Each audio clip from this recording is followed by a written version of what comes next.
Então, nesta ação penal 504-65-12-94, depoimento do senhor ex-presidente Fernando Henrique Cardoso. Senhor ex-presidente, o senhor foi arrolado como testemunha nesse processo. Na condição de testemunha, o senhor tem um compromisso com a justiça em dizer a verdade e responder as perguntas que lhe forem feitas, certo? Perfeito. Eu vou advertir o senhor ex-presidente, apenas porque assim dispõe a lei, no sentido de que se o senhor faltar com a verdade, o senhor fica sujeito também a um processo, certo? Tá. Conheço a lei. Perfeito. E dito isso, eu vou passar a palavra aqui à defesa do senhor Paulo Okamoto, que arrolou o senhor ex-presidente como testemunha. Com a palavra então, defensor. Presidente, Vossa Excelência foi presidente de 1995 a 2003, mas foi ministro das Relações Exteriores. Pode descrever como são as relações de troca de correspondência de presentes ou de visitas de Estado? Olha, tanto como ministro das Relações Exteriores como presidente, as relações são formais, né, entre presidentes. Com o tempo, quando você exerce, como foi o meu caso, muitos anos, você acaba tendo alguns presidentes com os quais você tem uma relação mais pessoal, mais direta. Normalmente, no meu caso, como era presidente, quando eu falava com um chefe de Estado, em geral, eu estava com alguém perto de mim. Né? Porque é sempre conveniente ter alguém que participe, ou saiba da conversa. Eu não vou dizer que isso tenha sido permanentemente assim, porque alguns presidentes foram meus amigos, são meus amigos. Tá? E com o tempo, como eu disse, você acaba tendo relações mais fluidas, que pode ocorrer uma outra vez. Por exemplo, muitos relacionamentos com os presidentes da América Latina, com o da Europa, eu me lembro do Chirac, que tinha duas relações, com o Tony Blair, com o Daleno, o primeiro-ministro, com o Clinton. Mas, sobretudo, aqui, com o Sanguinete, do Uruguai, do Paraguai. As relações são de pessoa a pessoa, né? Mas, em geral, isso só depois de algum tempo de exercício do cargo. Como ministro do exterior, é um pouco diferente, porque você não tem o status para ter uma relação direta. Eu fui ministro do exterior do presidente Itamar Franco, que não era muito afeito a relações sociais. Então, em geral, quem tratava era mais o ministro do exterior, era eu quem tratava, mesmo em reuniões formais, o presidente também me passava a palavra, eu falava. Então eu tenho um relacionamento, eu mantenho até com alguns deles, tanto com esses presidentes.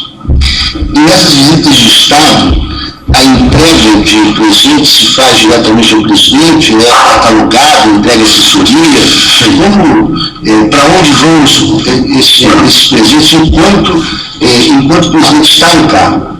Enquanto o presidente está no cargo, é o seguinte, é formal. Né? Vou contar uma quase anedota. Uma vez eu fui em visita de Estado da Inglaterra, e ao momento que você tem a chamada troca de presentes, quem se encarregou dos presentes, no meu caso era o Itamaraty, né? E de repente eu dei para a rainha da Inglaterra o presente que ela ia dar a mim, eu não sabia qual era, então ela disse, oh, my horse, era um cavalo, que ela ia dar para o presente a mim. Outra vez eu com o Papa, deu uma confusão enorme, porque o Itamaraty tinha encontrado no antiquário qualquer uma santa, e eu tinha que dar ao Papa. O Papa mal olhou para a santa, só que a santa veio de Paracatu, e o pároco de Paracatu fez manifestações contra, que era patrimônio nacional, não sei o quê, era uma santa comum. E nós resolvemos trazer da santa para o Núcleo Apostólico de Brasília. Então são coisas desse tipo. E a gente mal sabe o presente que está dando e o presente que está recebendo. Se quiser uma outra anedota, quase, eu fiz nessa minha ocasião de visitar a rainha da Inglaterra, que eu tinha que jantar com a rainha-mãe. Como a rainha-mãe não pode jantar com quem ela não conhece, no banquete oficial, para lá ser Buckingham, onde eu estava hospedado, eu tinha que visitar com a última mulher, a rainha-mãe primeiro, e fui. E lá ela estava feliz, porque ela tinha recebido um presente meu, eu não sabia. E eu começava a olhar em volta o que era aquilo. Até que eu vi um pássaro de pedra, com um bico de prata, bastante feioso. Era aquele, eu descobri que era aquele, e ela estava muito armada. Ela falou, eu tirei o nome dos grandes senhores, eu não vou desse passarinho. E eu não tenho o nome do passarinho, eu já nenhuma, né? Já foi no jantar à noite, ela passou muito conversando comigo, não tinha bem ao máximo do diabo.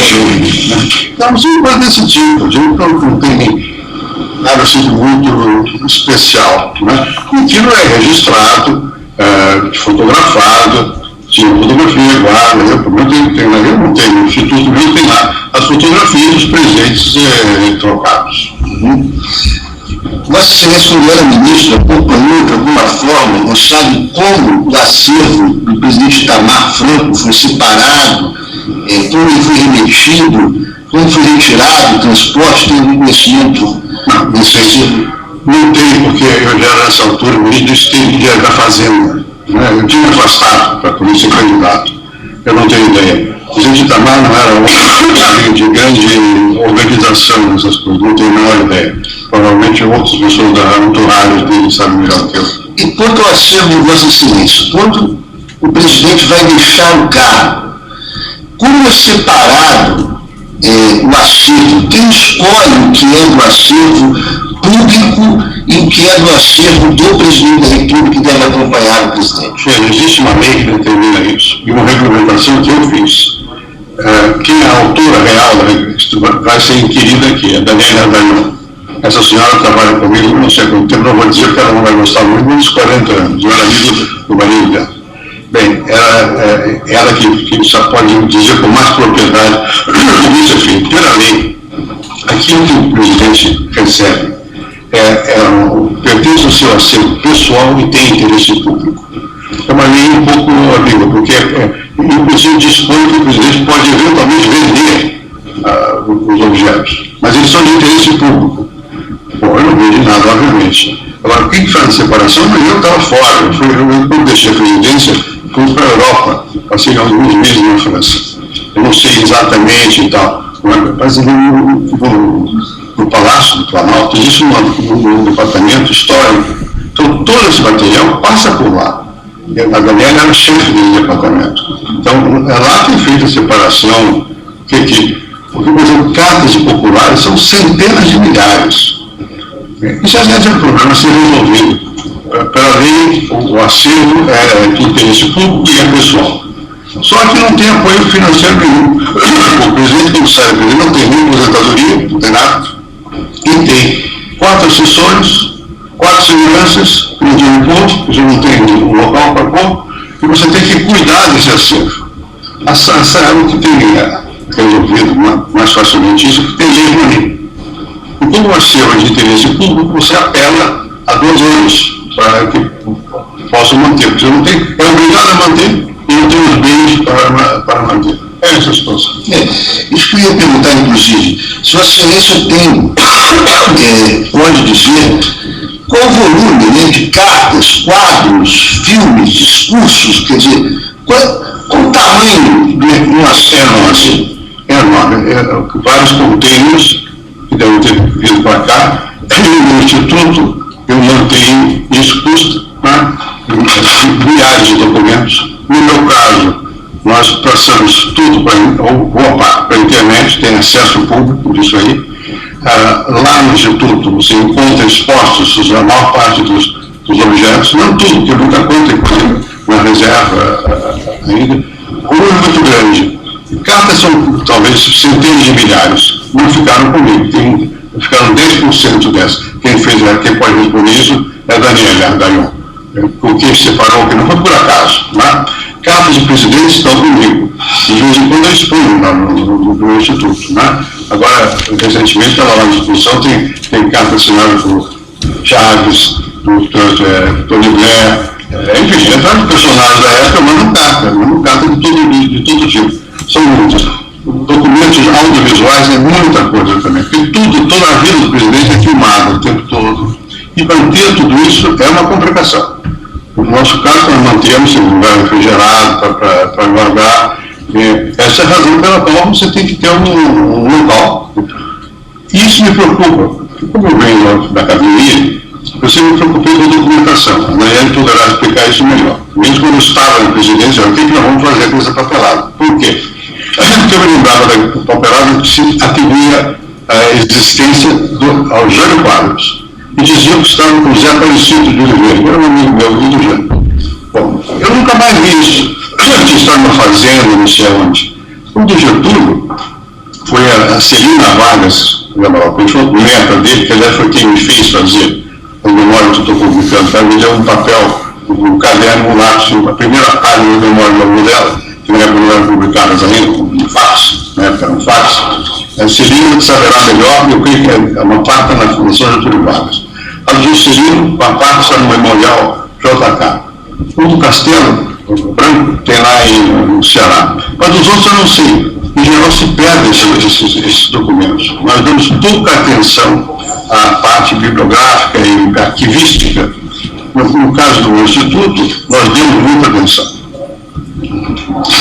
Vossa Excelência tem conhecimento como os presidentes estrangeiros que Vossa Excelência tem contato resolvem o problema do arquivo, como eles financiam seus arquivos, se eles montam institutos, se essa tentativa de preservação ocorre mesmo antes da saída do presidente, como ocorreu com o Obama.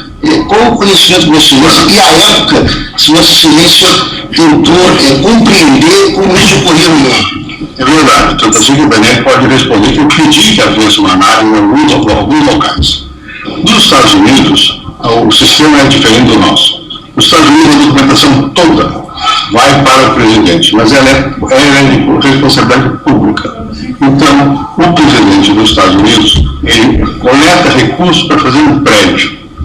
Eu visitei o prédio do presidente Clinton, em Little Rock. Eu sou amigo dele. Se for lá, tem meu retrato, lá dentro do instituto dele. Bom, o que ele fez? Fez em Little Rock o prédio. Agora, o governo americano dá uma soma de 4 milhões por ano, mais ou menos, para a manutenção do arquivo. Nesse caso, o arquivo é total. Vai tudo para lá e é do governo. O prédio ele tem que doar ao governo também. O dinheiro é público, ele levanta o prédio, o dinheiro e faz. Eu conheço esse do Clinton, conheço o Johnson, que está na Universidade do Texas. Eu ganhei uma vez um prêmio, muitos anos lá, fui lá e visitei o prédio do Johnson. Mas é um pouco, no caso do Johnson, mais que do Clinton, é um pouco uma espécie de idolatria do presidente. O automóvel que usar a roupa do casamento, esse tipo de coisa assim, junto com muitos documentos também. Passagem, dessa vez que eu visitei no Texas, no presidente Johnson, eles fizeram uma exposição a respeito das minhas campanhas eleitorais. Eles tinham uma enorme quantidade de documentos na minha campanha eleitoral que vai para o Brasil, na universidade. Os americanos prestam uma grande atenção à documentação. Bem, não é assim em toda parte. Na França é mais precário. Os presidentes criam institutos. Chirac, por exemplo, criou um instituto, eu até sou membro nunca fui, mas sou membro do conselho, de qualquer coisa, onde ele telefonou para o ex-presidente do México, Sid Fox, para me convidar para ir ao México por uma coisa do Instituto Fox. Ele tem também. No meu caso, como nós não temos esses recursos, eu era bastante amigo do Mário Soares. A Daniela poderá contar, porque ela visitou lá, eu também visitei várias vezes. O que aconteceu? Ele ganhou da Assembleia, ou do governo, uma casa em frente à Assembleia. E ele usa esta casa. Por que eu usei isso como modelo? Porque o instituto dele é altamente tecnicizado. Quer dizer, ele passou a usar a internet, a escanear os documentos, uma coisa. E fez junto um centro de debate. Foi o que eu fiz. Se você for visitar, então, todos os convidados aqui do Instituto, vocês vão ver que lá tem, primeiro, tem toda uma parte de documentação, de tratamento dos dados, do documento, que se põe à disposição dos pesquisadores na internet, e nós fazemos seminários frequentemente, em média, 20 e 30 por ano. É uma espécie de thinking tank. Aliás, diga de passagem, a Universidade da Filadélfia tem uma avaliação do think tank que considerou generosamente esse nosso aqui como um dos 10 melhores da região, da América Latina, então coisa assim. Porque tem um thinking tank, nós discutimos temas de interesse nacional muito frequentemente, gente que passa pelo Brasil vai lá, tem seminário de estudo, e tudo é permitido. No nosso caso, a gente teve um empenho em transformar em algo usável pelo público. Então, nós usamos mais um modelo do Mário Soares, que é mais modesto. Aqui ninguém dá nada, quem que dá? Através da Lei Rouanet, você consegue recursos para o tratamento do material.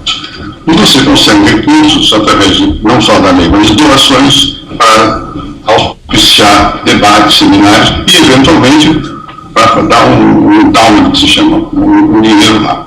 No nosso caso, eu tive sempre empenho em transformar em fundação. Não é? E hoje é uma fundação. Por que a fundação? Porque o Ministério Público está lá dentro. Tem o juiz, o curador das fundações, que toma conta e aprova. E nós temos o Conselho Fiscal, lá tem o Conselho Fiscal, aquele rapaz, o Everardo Maciel faz parte, gente competente, o Filipe Restudo, gente de peso assim, e tem que tudo é verificado pelas empresas de verificação, não sei o quê. Mas, para voltar à sua questão, é muito variável, alguns cuidam, outros não cuidam. A mesma coisa dos presidentes brasileiros, alguns cuidaram, o presidente Sarney cuidou de fazer, eu fui lá uma vez, e tem um documento preservado e tal, tem um prédio, teve algum apoio público, depois fizeram confusão com ele, até escrevi uma carta em apoio, que eu achei importante guardar a documentação. Eu imagino, perguntar a Vossa Excelência, que na saída da presidência, a responsabilidade desse arquivo gera determinadas preocupações de estruturação de local, de espaço, para transporte desse acervo. Se Vossa Excelência, ao fundar o Instituto, levou em consideração essa experiência internacional e se tentou estruturar isso já antes da saída da presidência. Olha, o que nós fizemos? Eu tinha antes, não lembro exatamente o nome, Sociedade de Estudos Constitucionais, alguma coisa assim. A sociedade foi transformada depois em Instituto Fernando Henrique. E eu tomei posse, eu sou presidente do Conselho de Curador. Eu fui para a Europa, logo deixei o governo e fui para a Europa. Passei vários meses na Europa. Enquanto isso estava se constituindo, e se constituiu, eu fiquei presidente do Conselho de Curador. E certamente nós começamos a pedir algum recurso, pequeno, para isso. Provavelmente os recursos, eu não sei de cabeça, mas está tudo registrado, foram doados no começo para poder fazer frente a essas despesas, porque, obviamente, o presidente sai de lá, se for correto, com dinheiro, sem condição de pagar, não, totalmente a manutenção do acervo. Impensável, pelo menos impensável. Digamos, no mínimo, tão pouco contratou, ou alguém contratou, depende da condição, mas você não tem como não disponibilizar de meios. Vossa Excelência, tanto como vice-presidente como um acadêmico conhecido, não podia deixar de lembrar de um professor que sempre cita Vossa Excelência, José Cerqueira Filho. Qual a importância histórica de um acervo como Vossa Excelência, como esse do Lula, para compreender a história do país, para resgatar a história do país, o futuro e hoje? Eu acho que é fundamental. Eu acho que é preciso dar mais atenção a essa documentação. No meu caso, eu doei ao Instituto a biblioteca familiar minha da USP, minha era também professora da Universidade de São Paulo. Tinha mais ou menos 15 a 20 mil volumes estão lá. E os arquivos que eu tinha, meu pai e meu avô. Por quê? Porque o meu avô participou bastante ativamente da proclamação da República. Então tem uma certa história. Outro dia um rapaz que trabalha lá pegou uma carta que era da minha avó, que falava do Deodoro, dizia Deodoro aqui não Fonseca. E Floriano, mas foto. Tome cuidado, não é? Então, eu não sei o que tem, mas o que eu tinha, que não era tanto assim, do meu avô participou da Revolução de 22, de 24 morreu com o título de Marechal, etc. E meu pai foi deputado federal, era general também. Então, do meu pai tem muita coisa também lá, que tem muita fotografia. Pode pegar na internet. Outro dia eu vi por acaso, até está por aqui, uma fotografia, eu creio que foi o Cabão que publicou no livro do todo o estavam vários militares. Bom, meu avô, meu pai e tal, um deles pequenininho, achei o Dutra, que foi o presidente da República. Está lá, era o Dandiola do meu avô. Bom, então isso tem alguma, isso é iconografia, não tem grande valor assim, além disso. Mas é óbvio que uma pessoa que exerceu funções, você tem que guardar. E eu guardei também muita coisa que está lá, é da minha vida pré-presidencial. Não só como ministro, mas como professor. Tem cartas, correspondência. Eu não sei, eu não sou muito dedicado a mim mesmo. Eu não fico lá olhando, não sei o que tem, mas tem muita coisa. Eu trabalhei em várias universidades do mundo. Tem cartas de pessoas. Por exemplo, tem o William de Moraes Mondamon. Ele mandou uma carta, o que é amigo, tem várias pessoas que estão sendo conhecidas mundialmente, estão lá. Então tem importância, eu acho que você tem que dar atenção. Mas independentemente de ter tido uma vida acadêmica, ou de ter antepassados que tenham tido participação, o fato de ter sido presidente da República já em si leva a você tem que ter cuidado com a documentação, porque para a história tem que guardar. E o arquivo, eu entendo, é dividido entre correspondências, livros, né, e objetos tridimensionais. Entre esses objetos, o Marcelino, por exemplo, citou, ele deve ter vários, mas esse que o Marcelino teve presente, um pato, como foi o nome do animal, um livro de prata, um livro de prata, etc.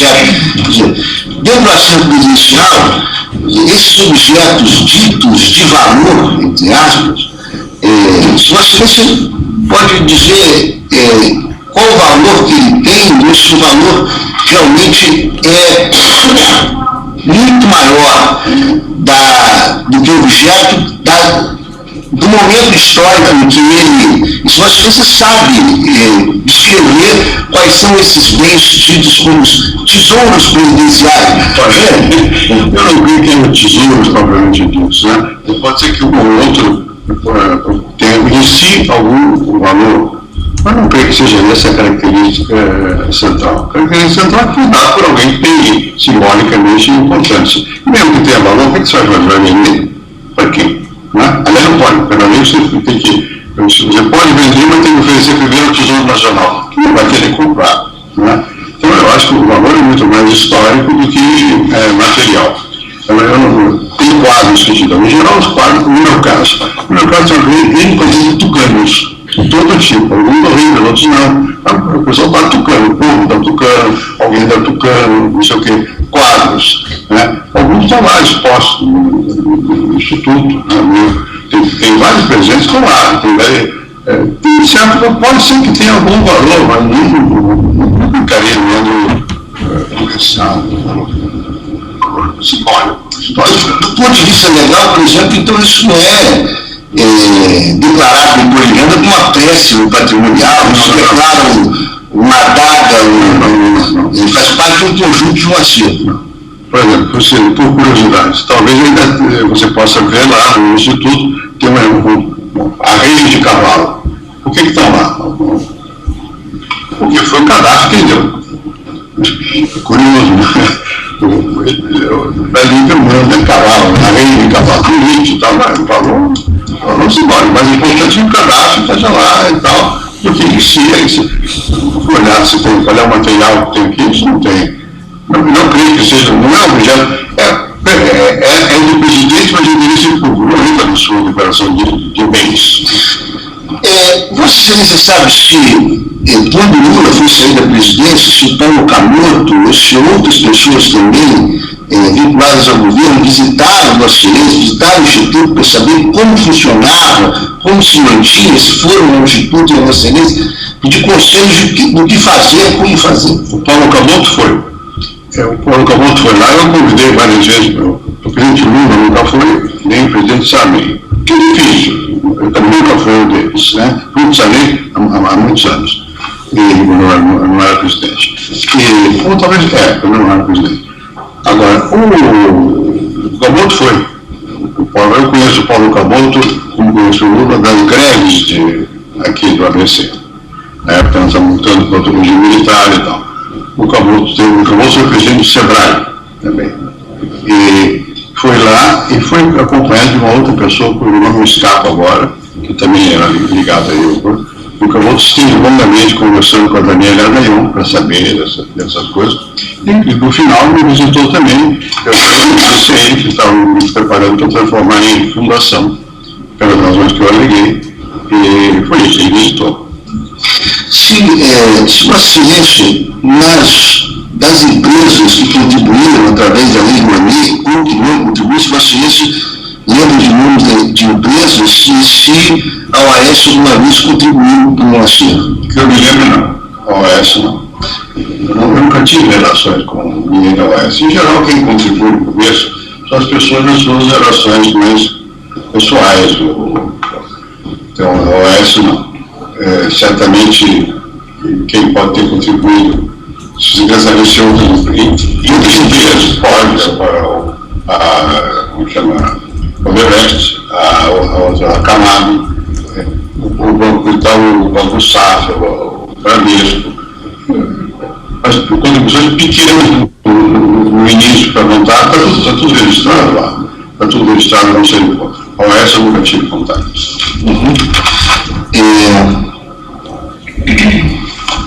Muito satisfeito.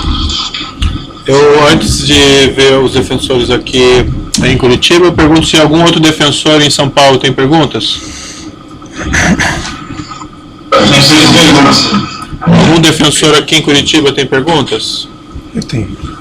Então, por gentileza, doutor.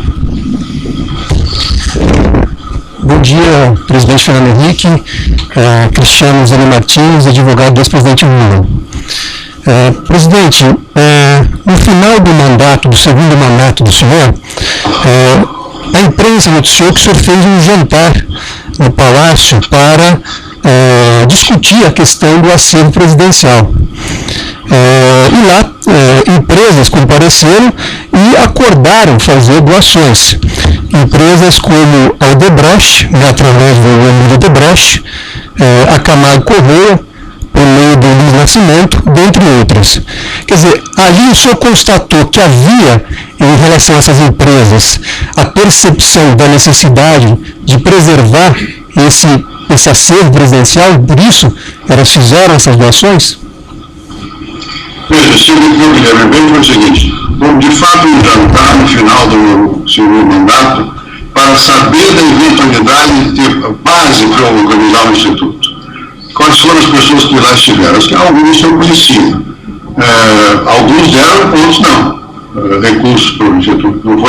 Não houve nenhuma cota, nenhum pedido expresso e nem todos contribuíram. Eram talvez 8 ou 10 pessoas. Não posso garantir quem eram as pessoas, talvez esse que o senhor citou, mas talvez o Benjamin Steinbrück, que aliás não creio que tenha dado, não sei se a Cátia Almeida Braga, que é muito amiga minha, foi convidada ou não, segura provavelmente o Pfeffer, o pai dos atuais Pfeffer, com quem o Max, com quem eu me dava bastante bem, e geralmente pessoas que eu tinha algum contato. Se você for ler as minhas memórias, eu menciono vários deles, o Odebrecht, que é possível, agora estão na moda, mas bastante discussão, eu menciono várias conversas que tive com o Odebrecht, o Odebrecht.